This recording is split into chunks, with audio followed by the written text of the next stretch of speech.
Next time and coming up is a drummer turned comedian. Give it up for Tony Carini, everybody. Come on.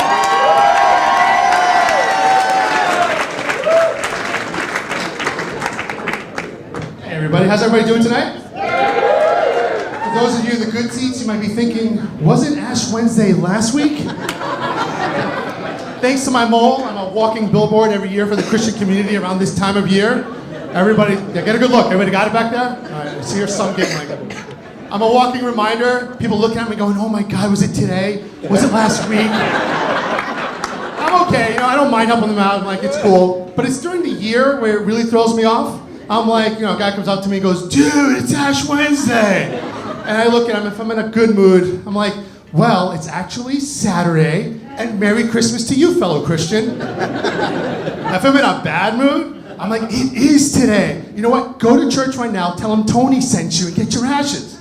It got so bad one year that my priest pulled me aside after Mass and goes, can you stop sending people in the middle of the summer for ashes? I'm like, it's not my fault. You're not telling them when it's Ash Wednesday. But come Ash Wednesday, I do like to keep it going. So I go to a different church every year to find a new priest. So that way when I'm walking down the aisle, the priest is giving ashes to people and looking and has that, what the hell look. I'm right in front of them, I'm right up in front of the priest, and he's looking at me, still hasn't figured out it's a mole, putting ashes on me and going, and I'm like, oh, I was really bad this year. I thought I'd come back for a second batch. I am Italian-American. Where's all the Italian-Americans? Italian-Americans have wives' tales about everything, and including the mole as well. Apparently, you get a mole when your mother is pregnant and craves a certain food, but then doesn't eat that food. Better yet, the mole will take the shape of the food she was craving.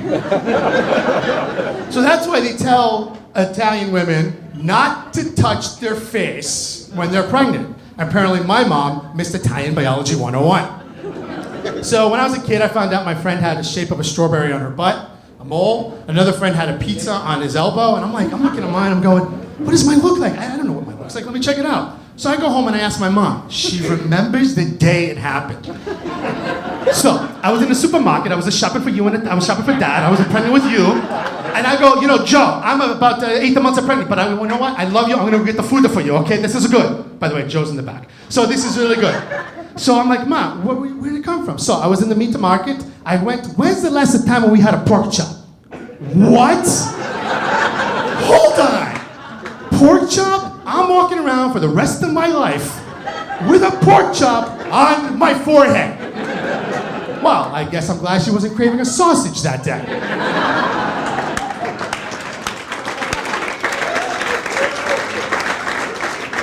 So unfortunately, I had to attend a funeral a couple of weeks ago, where for most people, that could be a sad occasion.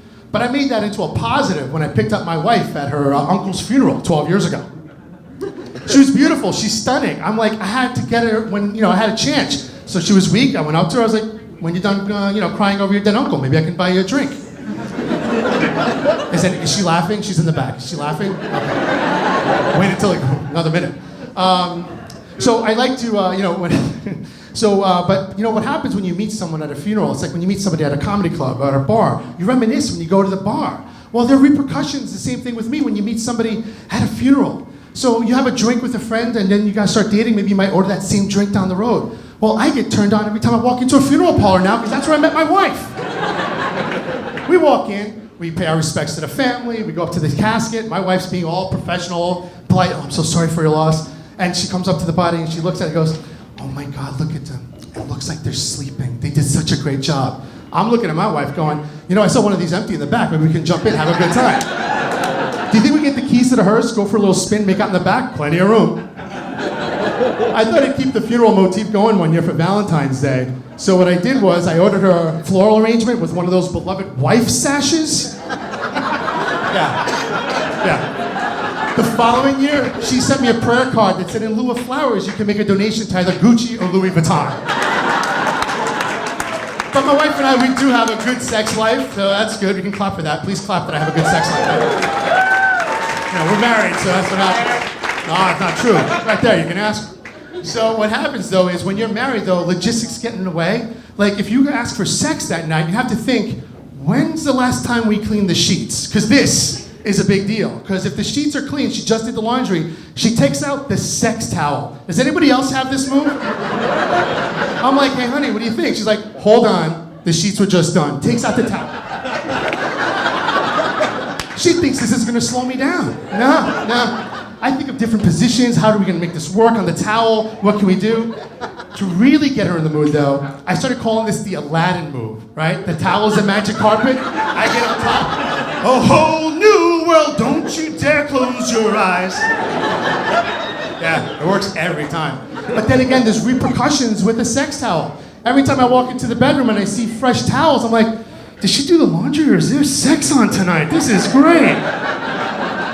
Forget it when I do the laundry. Every time I take towels out of the dryer, it gets me as happy as when I walk into a funeral parlor. Thanks everybody, I'm Tony, appreciate it.